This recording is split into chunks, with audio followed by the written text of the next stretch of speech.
கிழங்குகள்லேயே நிறைய நார்ச்சத்து கொண்டது இந்த பனங்கிழங்கு தான். இது குழந்தைங்களுக்கு ரொம்ப ரொம்ப நல்லது. ஆனால் சாப்பிட வைக்கிறது ரொம்ப ரொம்ப கஷ்டம். அதுக்கு இந்த மாதிரி செஞ்சு கொடுத்தீங்க அப்படின்னா சூப்பராக சாப்பிட்ருவாங்க.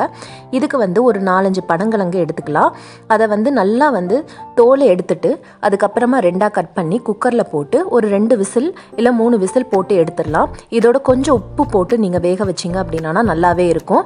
ஸோ இந்த மாதிரி 3 விசில் வந்ததுக்கப்புறம் இறக்கிட்டு நல்லா தண்ணியை வடிச்சிட்டு அதுக்கப்புறமா அதில் நடுவில் இருக்கிற நரம்பை எடுத்துட்டு சின்ன சின்ன பீசஸாக இந்த மாதிரி கட் பண்ணிக்கோங்க. நாரெல்லாம் எடுத்துருங்க. ஸோ பெரிய நார் எல்லாமே நம்ம இந்த ஸ்டேஜ்லேயே நம்ம எடுத்துருவோம்.